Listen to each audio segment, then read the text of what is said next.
Hello everyone. Ma'am CBSE ने अपने board exam paper pattern में बदलाव किया है। सेशन 25-26 का जो सिलेबस है उसमें चेंजेस कर दिए हैं बोर्ड एग्जाम के लिए। वो सब कुछ तो काफी सारी चीजें सुनी है, समझ भी आ रहा है ना। बाकी सारी जगह आपने देखा भी होगा कि सिलेबस सैंपल पेपर्स के थ्रू आपको पता चल रहा है, और वही जो पेपर का पैटर्न होने वाला है आपका एग्जाम का कॉम्पिटेंसी बेस्ड क्वेश्चंस, ये सब कुछ चीजें सीबीएसई ने बदल दी है। लेकिन एक नई चीज सुनने में आ रही है कि सीबीएसई ने नए रूल्स लागू कर दिए हैं। आखिर वो रूल्स क्या है? क्या हम एग्जाम में सही लिख कर आएंगे तब भी हमारे मार्क्स कट किए जाएंगे?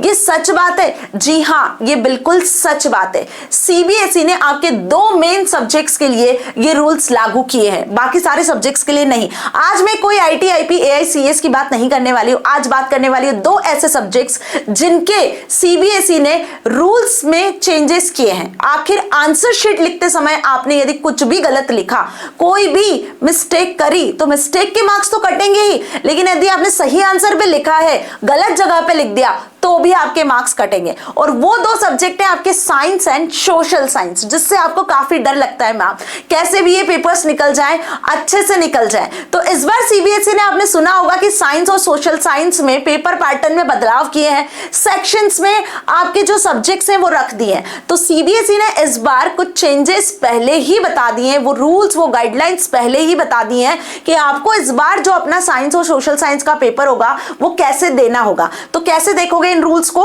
जाना है आपको सीबीएसई की मेन वेबसाइट पे।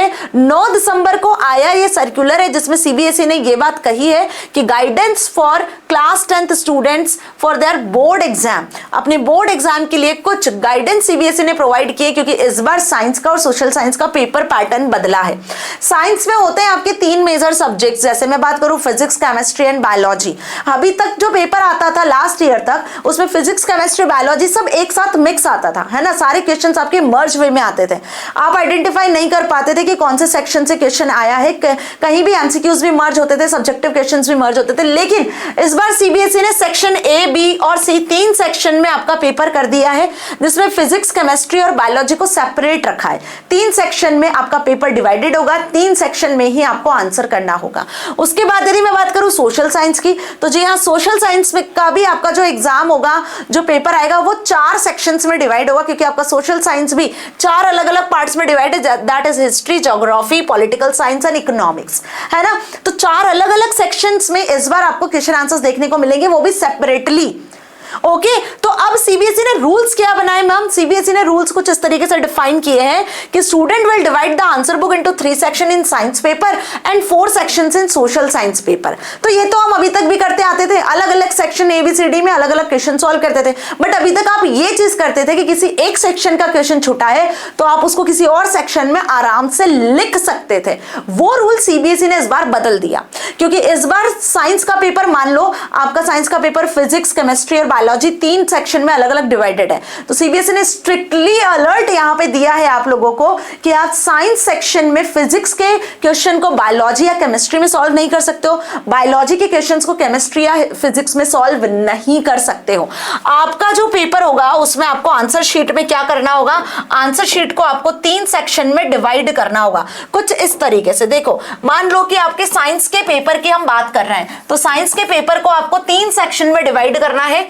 Section number A, section B और सेक्शन सी, है ना। तो 3 सेक्शन में आप डिवाइड कर लोगे। अब ये सेक्शन डिफाइंड है, पर्टिकुलरली डिफाइंड है कि सेक्शन ए आपका होगा फिजिक्स के लिए, सेक्शन बी होगा आपका केमिस्ट्री के लिए और सेक्शन सी होगा आपका बायोलॉजी के लिए।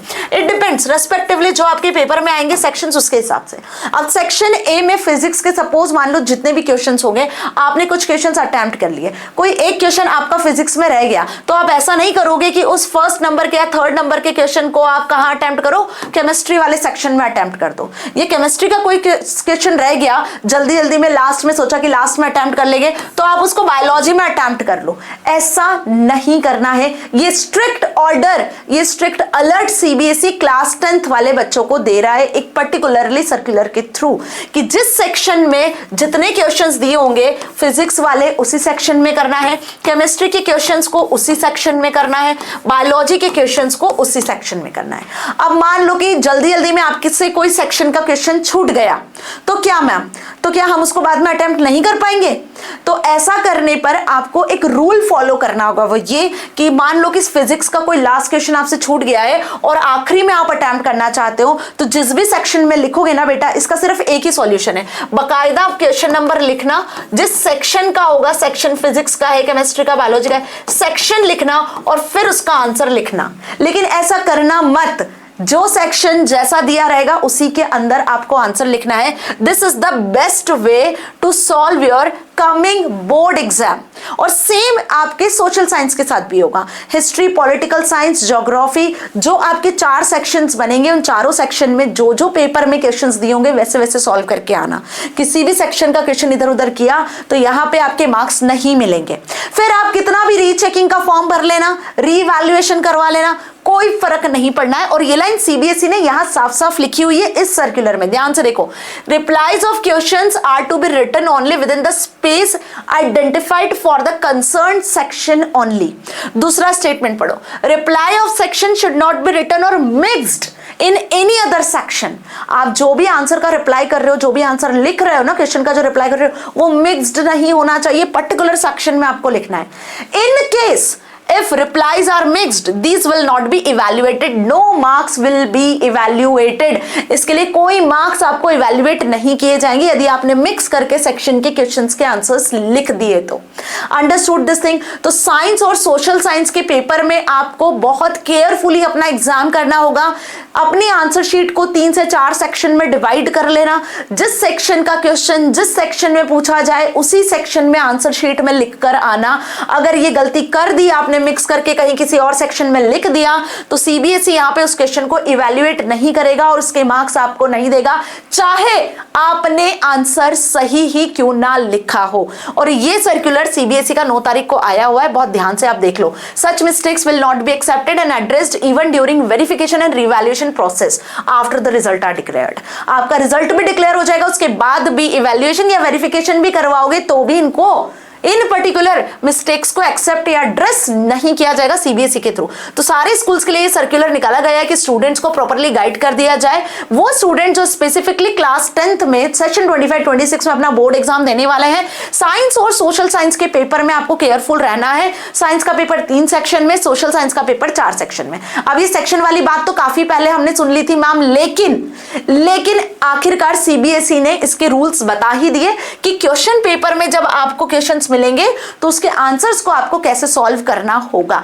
तो होपफुली आपको सारी चीजें अच्छे से समझ में आ चुकी है। सीबीएसई ने पहले से आपको अलर्ट दे दिया है, इसकी प्रैक्टिस कर लेना पहले से, ताकि आप बेस्ट वे में अपने सब्जेक्ट्स के एग्जाम को देकर आ सको, क्योंकि कहीं ना कहीं साइंस और सोशल साइंस आपके मेन सब्जेक्ट्स में काउंट होते हैं। By the way IT, IP, AICS सभी सब्जेक्ट्स के 100% free of cost video lectures आपको आपकी वर्षा मैम प्रोवाइड कर रही है ना। और अब तो हमने डेटा साइंस और वेब एप्लीकेशन भी स्टार्ट कर लिया है।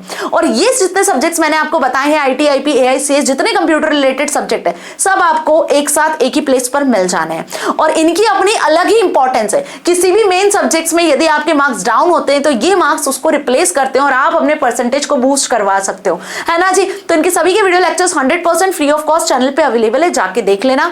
यदि चैनल को अभी तक भी सब्सक्राइब नहीं किया then what is your waiting for, जल्दी से चैनल को सब्सक्राइब करो, क्योंकि आगे बहुत सारे अमेजिंग से सेशंस है जो आपका इंतजार कर रहे हैं। तो मिलेंगे अगले धमाकेदार सेशन में। Till then stay happy. Thank you so much and all the very best for your board exam.